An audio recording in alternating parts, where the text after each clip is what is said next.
Hello students, आज हम आपकी पाठ्य पुस्तक क्षितिज के गद्य खंड का 16वां पाठ पढ़ने जा रहे हैं।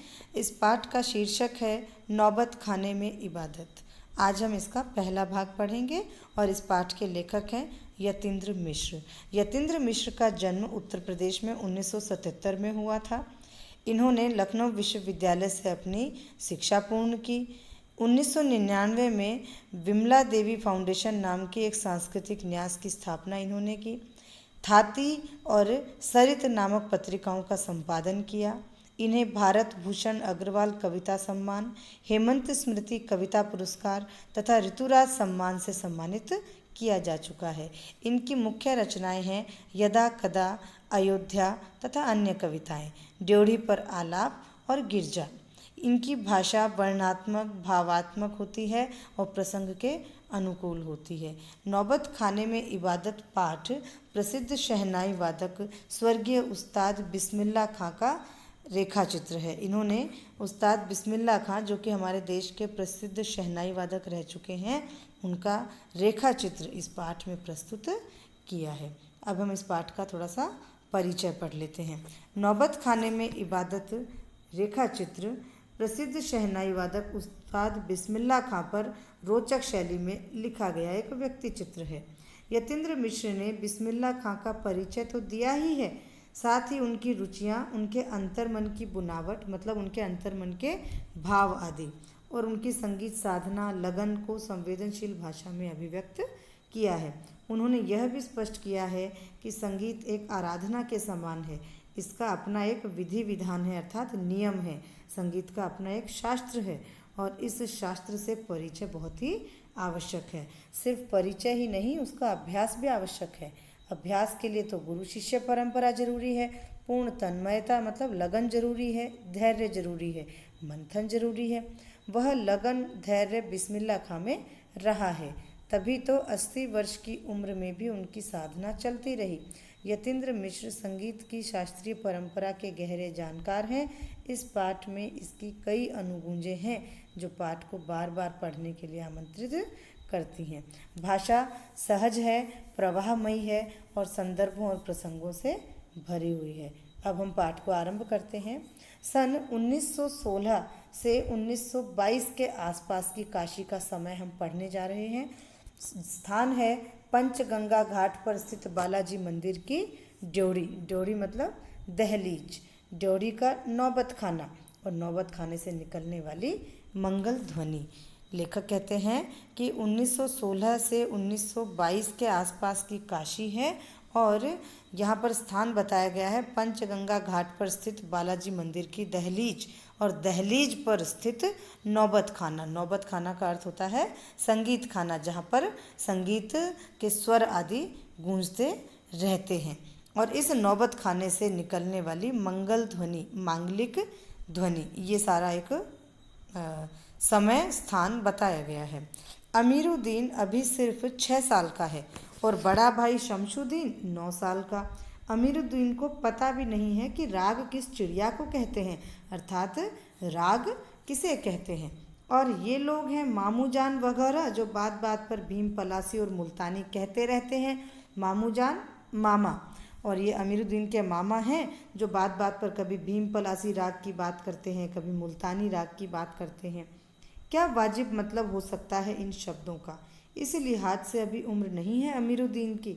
वाजिब, सही। इन शब्दों का, भीम पलासी, मुल्तानी, इन शब्दों का क्या अर्थ होता है, इस लिहाज से, इस अर्थ से अभी अमीरुद्दीन की उम्र नहीं है कि वो इन भारी भरकम शब्दों का अर्थ जान सके और इनका वजन जान सके। गोया, गोया मतलब फिर भी इतना जरूर है कि अमीरुद्दीन शमशुद्दीन के मामा द्वय, मामा द्वय मतलब दोनों मामा, अमीरुद्दीन और शमशुद्दीन के दोनों मामा, जिनके नाम दिए गए हैं सादिक हुसैन और अली बख्श, ये देश के जाने माने शहनाई वादक हैं। विभिन्न रियासतों के दरबार में बजाने जाते रहते हैं। रोज नामचे में बालाजी का मंदिर सबसे ऊपर आता है। रोज नामचा होता है डायरी, डेली डायरी, जो रोज की दिनचर्या जो हमारी हम फिक्स करते हैं, उसे रोज नामचा लिखा जाता है कि रोज कौन सा काम किया जाएगा, किस सीक्वेंस से किया जाएगा, उसे डेली डायरी कहते हैं। तो जो शमशुद्दीन और अमीरुद्दीन के मामा हैं सादिक हुसैन और अली बख्श, इनके डेली डायरी में काम करने की जो डायरी है जिसमें लिखा जाता है कि किस काम को कब किया जाएगा, उसमें सबसे ऊपर बालाजी का मंदिर आता है। यानी सबसे पहले बालाजी के मंदिर में जाकर शहनाई बजानी है। यहाँ रोज़ नाम से इसमें मतलब है रोज़ जो काम होते हैं उनका लेखा जोखा। हर दिन की शुरुआत वहीं ड्योढ़ी पर होती है। दहलीज से ही हर दिन की शुरुआत होती है। मंदिर के विग्रहों को तो पता नहीं कितनी समझ है, जो रोज बदल बदल कर मुल्तानी, कल्याण, ललित और कभी भैरव रागों आदि को सुनते रहते हैं। लेखक लिखते हैं कि मंदिर के विग्रह, विग्रह मतलब मूर्तियाँ, मंदिर की तो मूर्ति जो है उनको पता भी नहीं है कि राग क्या होता है, लेकिन फिर भी इन्हें रोज़ बदल बदल कर मुल्तानी, कल्याण, ललित, कभी भैरव आदि राग सुनाया जाता है। ये खानदानी पेशा है अली बख्श के घर का। जो अमीरुद्दीन और शमशुद्दीन है उनके मामा अली बख्श के घर का ये खानदानी पेशा है कि उन्हें बालाजी के मंदिर की ड्योढ़ी पर, दहलीज पर बैठकर शहनाई बजानी होती है। उनके अब्बा जान यानी पिताजी भी यहीं ड्योढ़ी पर शहनाई बजाते रहते हैं। अमीरुद्दीन का जन्म डुमराव, बिहार के एक संगीत प्रेमी परिवार में हुआ है। अमीरुद्दीन डुमराव में जन्मे हैं जो कि बिहार में है, और हम बात कर रहे हैं काशी की, जहां अमीरुद्दीन रह रहा है। काशी कैसे आ गया अमीरुद्दीन? अमीरुद्दीन काशी इसलिए आ गया कि 5-6 वर्ष तो उन्होंने डुमराव में बिताए, अपने गांव में बिताए। उसके बाद वो अपने ननिहाल आ गए जो कि काशी में है। डुमराव का इतिहास में कोई स्थान बनता हो ऐसा लगा नहीं कभी भी, पर यह जरूर है कि शहनाई और डुमराव एक दूसरे के लिए बहुत ही उपयोगी हैं। शहनाई बजाने के लिए रीड का प्रयोग होता है। रीड अंदर से पोली होती है, मतलब खोखली होती है, जिसके सहारे शहनाई को फूंका जाता है। रीड नरकट नाम की घास से बनाई जाती है, जो डुमराव में मुख्यतः सोन नदी के किनारे पाई जाती है। इतनी ही महत्ता है इस समय डुमराव की, जिसके कारण शहनाई जैसा वाद्य यंत्र बजता है। फिर अमीरुद्दीन जो हम सबके प्रिय हैं, अपने उस्ताद बिस्मिल्लाह खां साहब हैं, उनका जन्म स्थान भी तो डुमराव है। उनके परदादा उस्ताद सलार हुसैन खां डुमराव के रहने वाले थे। बिस्मिल्लाह खां उस्ताद पैगंबर बख्श खां और मिट्ठन के छोटे साहबजादे हैं। साहबजादे मतलब पुत्र हैं। ये रहने वाले डुमराव के थे, जो कि बिहार में है। अमीरुद्दीन यानी उस्ताद बिस्मिल्लाह खां। लेकिन 5-6 वर्ष की उम्र इन्होंने डुमराव में बिताई और फिर अपनी नानी के घर आ गए, जो कि काशी में है। डुमराव को इतिहास में कभी बहुत महत्व नहीं मिला, कोई महत्व नहीं है उसका इतिहास में, लेकिन शहनाई बजाने के लिए रीड का प्रयोग होता है, जो शहनाई में सबसे आगे लगती है, जिसे मुंह में पकड़कर बजाया जाता है। और ये रीड अंदर से पोली होती है यानी खोखली होती है, जो कि नरकट नामक घास से बनाई जाती है। शहनाई और डुमराव का ये संबंध है। और इसके अलावा संबंध ये है कि हमारे प्रिय शहनाई वादक उस्ताद बिस्मिल्लाह खां का जन्म स्थान भी डुमराव है। इनके परदादा सलार हुसैन खां भी डुमराव निवासी थे, और इनके पिता का नाम था पैगंबर बख्श खां, और माँ का नाम था मिट्ठन। अमीरुद्दीन की उम्र अभी 14 वर्ष है। अब हम समय आगे बढ़ चुका है। पहले अमीरुद्दीन 6-7 वर्ष के बताए गए हैं, अब ये 14 वर्ष के हो चुके हैं। मसलन मतलब उदाहरण कहा जाए, मतलब कि अमीरुद्दीन की उम्र 14 वर्ष है, कहने का तात्पर्य है बिस्मिल्लाह खां 14 वर्ष के हैं। वही काशी है, वही पुराने बालाजी का मंदिर है, जहाँ बिस्मिल्लाह खां को नौबत खाने रियाज के लिए जाना पड़ता है। पहले बिस्मिल्लाह खां बालाजी के मंदिर पर ऐसे ही चले जाते थे, लेकिन अब 14 वर्ष के हो चुके हैं, तो इन्हें उसी बालाजी के मंदिर की ड्योढ़ी पर, दहलीज पर जो नौबत खाना है, वहाँ रियाज करने के लिए जाना पड़ता है। मगर एक रास्ता है बालाजी के मंदिर जाने का। ये रास्ता रसूलन बाई और बतूलन बाई के यहाँ से होकर जाता है। इस रास्ते से अमीरुद्दीन को जाना अच्छा लगता है।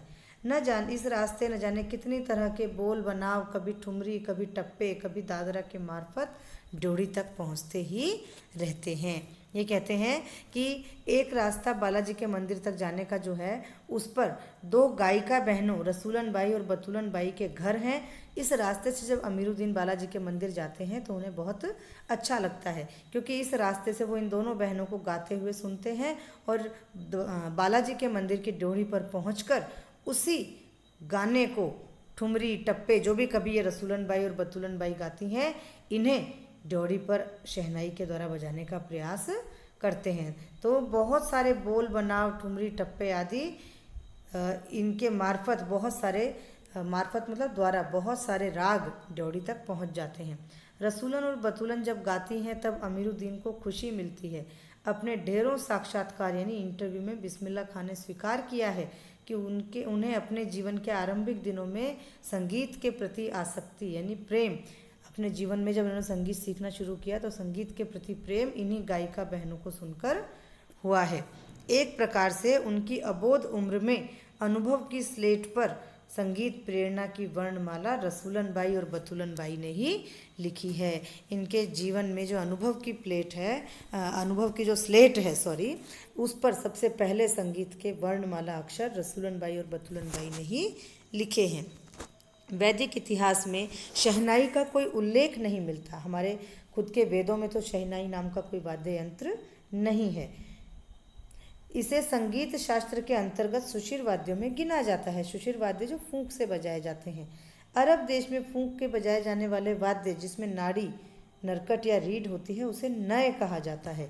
शहनाई को शाहे नय अर्थात सुशिर वाद्यों में शाह की उपाधि दी गई है। 16वीं शताब्दी 16th सेंचुरी के उत्तरार्ध मतलब एंड में तानसेन के द्वारा रची एक बंदिश जो कि संगीत राग कल्पद्रुम से प्राप्त होती है। संगीत राग कल्पद्रुम एक रचना है, उसमें एक बंदिश लिखी हुई है और उसी में शहनाई, मुरली, वंशी, श्रृंगी, मूर्छंग आदि वाद्य यंत्रों का वर्णन आया है। अवधि के पारंपरिक लोकगीतों में चैती में शहनाई का उल्लेख बार बार मिलता है। अवध प्रांत में जो पारंपरिक लोकगीत गाए जाते हैं चैती आदि, उसमें शहनाई का नाम आता है। मंगल का परिवेश प्रतिष्ठित करने वाला ये वाद्य इन जगहों पर मांगलिक विधि विधानों के अवसर पर ही प्रयुक्त हुआ है। अवध प्रदेश में मंगल का परिवेश प्रतिष्ठित करता है शहनाई, यानी कि जब शहनाई बजती है तो ऐसा माना जाता है कि मंगलमय वातावरण हो गया है। तो ये मांगलिक अवसरों पर बजाया जाता है। दक्षिण भारत के मंगल वाद्य नागस्वरम की तरह प्रभाती की प्रतीक है शहनाई। प्रभाती प्रातःकाल गाए जाने वाले जो भजन आदि होते हैं उस समय एक मंगल ध्वनि के रूप में शहनाई को बजाया जाता है। शहनाई की इसी मंगल ध्वनि के नायक बिस्मिल्लाह खां 80 बरस से सुर मांग रहे हैं, सच्चे सुर की नेमत मांग रहे हैं। शहनाई के सच्चे सुर साधक हैं बिस्मिल्लाह खां, जिनकी उम्र 80 वर्ष हो चली है और 80 वर्ष की उम्र में यानी इन्हें शहनाई बजाते बजाते इतना लंबा समय हो गया है, पर फिर भी ये खुदा से सुर मांग रहे हैं, सच्चा सुर मांग रहे हैं। नेमत मतलब उपहार के रूप में, एक सच्चा सुर जो है वो उपहार के रूप में ये मांग रहे हैं। 80 बरस की 5 वक्त वाली नमाज इसी सुर को पाने की प्रार्थना में खर्च हो जाती है। लाखों सजदे इसी एक सच्चे सुर की इबादत में खुदा के आगे वो झुक जाते हैं। 5 वक्त ये अपने दिन भर में नमाज पढ़ते हैं और 5 वक्त की नमाज को ये क्या मांगने में खर्च करते हैं? एक सच्चा सुर ईश्वर से मांगने में, खुदा से मांगने में खर्च कर देते हैं। लाखों सजदे होते हैं, लाखों बार इन्होंने इस 80 वर्ष में खुदा के आगे सजदा किया होगा, माथा टिकाया होगा। किस बात के लिए? एक सच्चे सुर की इबादत, यानी मुझे एक सच्चा सुर प्राप्त हो सके। ऐसी नेमत, ऐसा वरदान, ऐसी कृपा वो ईश्वर से चाहते हैं। वे नमाज के बाद जब सजदा करते हैं तो गिड़गिड़ाते हैं, ए मेरे मालिक एक सुर बख्श दे, सुर में वह तासीर पैदा कर कि आँखों से सच्चे मोती की तरह अनगढ़ आंसू निकल जाएं। तासीर मतलब प्रभाव। कहते हैं, हे मेरे खुदा मुझे एक सच्चा सुर बख्श दो, मतलब ऐसा सच्चा सुर प्रदान कर दो जिसे सुनकर ऐसा प्रभाव हो कि जैसे आँखों से सच्चे मोती की तरह आंसू निकलते हैं, ऐसे ही इस सच्चे सुर को सुनकर सभी लोग प्रसन्न हो जाएं। उनको यकीन है कि कभी खुदा उनकी तरफ मेहरबान होगा और अपनी झोली से सुर का फल निकालकर उनकी ओर उछालेगा, फिर कहेगा, ले जा अमीरुद्दीन, इसको खा ले और कर ले अपनी मुराद पूरी, इच्छा पूरी कर ले। अपने ऊहापोहों से बचने के लिए हम किसी गुफा को खोजते हैं जहां अपनी दुश्चिंताओं, दुर्बलताओं को छोड़ सकें और फिर वहां से अपने लिए एक नया तिलिस्म गढ़ सकें। हिरण अपनी ही महक से परेशान पूरे जंगल में उस वरदान को खोजता है जिसकी गमक उसी में समाई हुई है। 80 बरस से बिस्मिल्लाह खां यही सोचते आए हैं कि सातों सुरों को बरतने की तमीज़ उन्हें सलीके से अभी तक क्यों नहीं आई। यहाँ ये बताया गया है कि हम जब भी बहुत परेशान होते हैं तब हम क्या करते हैं, तब हम एक शरण ढूंढते हैं, किसी गुफा को ढूंढते हैं जहाँ पर अपनी सब परेशानियों को छोड़ सकें। और वहाँ से जब हम निकलते हैं तो एक नया तिलिस्म लेकर निकलते हैं, यानी कि एक नया जादू अपने अंदर एक प्रभाव लेकर के निकलते हैं। जैसे हम ईश्वर के सभा में पहुँचे, ईश्वर के सामने हम जाते हैं, उनके आगे गिड़गिड़ाते हैं, अपनी चिंताओं को दूर करने की प्रार्थना करते हैं, और जब वहाँ से उठकर चलते हैं तो हमें लगता है कि हमें जीने का एक नया सहारा मिल गया है, एक नया जादू मिल गया है। ये सब कुछ हमारे अंदर ही होता है, लेकिन ईश्वर के सामने बैठने के बाद हमें लगता है हमें कुछ प्राप्त हुआ है। ठीक वैसे ही जैसे हिरण अपने अंदर की कस्तूरी को बाहर जंगलों में ढूंढता फिरता है, उसी प्रकार से बिस्मिल्लाह खां के अंदर सच्चा सुर है, परंतु वो उसे ईश्वर से भी मांगते फिर रहे हैं। वे 80 वर्ष के हो चुके हैं, लेकिन उन्हें अभी तक लगता है कि उन्हें सच्चा सुर या संगीत के सातों सुरों को बरतने की तमीज़ यानी तरीका अभी तक नहीं आया है। बिस्मिल्लाह खां और शहनाई के साथ जिस एक मुस्लिम पर्व का नाम जुड़ा हुआ है वह है मुहर्रम। मुहर्रम का महीना वह होता है जिसमें शिया मुसलमान हजरत इमाम हुसैन और उनके कुछ वंशजों के प्रति अज़ादारी यानी शोक मनाना पसंद करते हैं या मनाते हैं। पूरे 10 दिनों का शोक होता है। वे बताते हैं कि उनके ख़ानदान का कोई व्यक्ति मुहर्रम के दिनों में न तो शहनाई बजाता है, न ही किसी संगीत के कार्यक्रम में शिरकत करता है। बिस्मिल्लाह खां बताते हैं कि मुहर्रम हमारे लिए शोक मनाना होता है, और इन 10 दिनों में हम लोग न तो कभी संगीत बजाते हैं शहनाई वगैरह, और न ही किसी संगीत के कार्यक्रम में जाते हैं। और 8वीं तारीख, मुहर्रम के इन 10 दिनों में से 8वीं तारीख तो उनके लिए बड़े ख़ास महत्व की है। इस दिन खां साहब खड़े होकर शहनाई बजाते हैं। आमतौर पर शहनाई बैठकर बजाई जाती है, पर इस दिन वो खड़े होकर बजाते हैं। और दाल मंडी व फातमान के करीब 8 किलोमीटर की दूरी पैदल तय करते हुए नोहा बजाते जाते हैं। नोहा क्या है? नोहा शोक की ध्वनि है, दुख के समय बजाए जाने वाली ध्वनि है। दाल मंडी और फातमान जगहों के नाम हैं। करीब 8 किलोमीटर वो पैदल चलते हैं और नोहा बजाते जाते हैं। इस दिन कोई और राग नहीं बजता। राग रागनियों की अदायगी का इस दिन क्या होता है? निषेध होता है। उनकी आंखें इमाम हुसैन और उनके परिवार के लोगों की शहादत में नम रहती हैं। अज़ादारी होती है यानी शोक मनाया जाता है। हजारों आंखें नम होती हैं। 1000 बरस की परंपराएं पुनर्जीवित दिखाई देती हैं। मुहर्रम संपन्न होता है। एक बड़े कलाकार का सहज मानवीय रूप ऐसे अवसर पर आसानी से दिखाई दे जाता है, एक सहज रूप दिखाई देता है। मुहर्रम के गमज़दा माहौल से अलग कभी कभी सुकून के क्षणों में वे अपनी जवानी के दिनों को भी याद करते हैं। जब मुहर्रम के माहौल से वो बाहर निकलते हैं, गमज़दा, गम से भरा हुआ, तो वो अपनी जवानी के दिनों को याद करते हैं। वे अपने रियाज को कम याद करते हैं और उन दिनों के अपने जुनून को अधिक याद करते हैं कि वो कितना रियाज करते थे, इस पर वो कम ध्यान देते हैं, कम याद कर रहे हैं, पर वो कितना जुनून इनका हुआ करता था संगीत को सीखने का, इसे वो अधिक याद करते हैं। अपने अब्बा जान और उस्ताद को कम याद करते हैं, पर पक्का महाल की कुलसुम हलवाइन की कचौरी वाली दुकान को वो गीता बाली और सुलोचना को ज़्यादा याद करते हैं। कैसे सुलोचना उनकी पसंदीदा हीरोइन रही थी। ये उस समय की बहुत प्रसिद्ध हीरोइन थी गीता बाली और सुलोचना। तो वो अपने समय के अपने पिता आदि को कम याद करते हैं, कुलसुम हलवाई की कचौरी वाली दुकान को ज़्यादा याद करते हैं। उन्हें फिल्में देखने का बहुत शौक़ था, तो उनके समय की उनकी जो फेवरेट हीरोइन थी गीता बाली और सुलोचना, उनको वो ज़्यादा याद करते हैं। बड़ी रहस्यमय मुस्कुराहट के साथ गालों पर चमक आ जाती है। जब वो अपनी पुरानी बातें इस तरह से बताते हैं तो बड़े प्रसन्न हो जाते हैं। खां साहब की अनुभवी आँखें और जल्दी ही खिस से हंस देने की हंसी, ईश्वरीय कृपा आज भी बदस्तूर कायम है। खां साहब की अनुभवी आँखें, उस समय दिखाई देता है कि कितनी चमक है उन आँखों में जब वो अपने जवानी के दिन याद करते हैं। और खिस से हंस देने की यानी कि एकदम से हंस देने की ईश्वरीय कृपा भी आज इस समय भी बदस्तूर कायम है। जब ये इंटरव्यू लिया गया, उस पर आधारित रेखा चित्र लिखा गया है, तो कह रहे हैं आज बदस्तूर, बिना किसी रुकावट के आज भी उनके होठों पर वह हंसी कायम है। इसी बाल सुलभ हंसी में कई यादें बंद हैं। बच्चों की सी हंसी जो है, उम्र बड़ी हो जाने पर भी उनकी हंसी में कोई बनावटीपन नहीं है। बच्चों की सी वास्तविक हंसी वो हंसते हैं। तो इसी बाल सुलभ हंसी में कई यादें बंद हैं, और जब वे उसका जिक्र करते हैं तब फिर उसी नैसर्गिक आनंद में उनकी आंखें चमक उठती हैं। नैसर्गिक मतलब प्राकृतिक, एक स्वाभाविक सा आनंद उनकी आंखों में आ जाता है। अमीरुद्दीन तब सिर्फ 4 साल का रहा होगा। छुपकर नाना को शहनाई बजाते हुए सुनता था। रियाज के बाद जब वो अपनी जगह से उठकर चले जाते थे, तब जाकर ढेरों छोटी बड़ी शहनाइयों की भीड़ से अपने नाना वाली शहनाई ढूंढता और एक एक शहनाई को फेंक कर खारिज करता जाता। सोचता, लगता है मीठी वाली शहनाई दादा कहीं और रखते हैं। बिस्मिल्लाह खां जब छोटे थे तो अपने नाना को शहनाई बजाते हुए सुनते थे। जब वो वहाँ से उठकर चले जाते थे तो वहाँ रखी हुई कितनी सारी शहनाइयों में से वो एक एक शहनाई को बजाकर एक तरफ रखते जाते, और उनको लगता था कि उनके नाना मीठी वाली शहनाई, यानी जो शहनाई अच्छी बजती है, उसको कहीं और रखते हैं।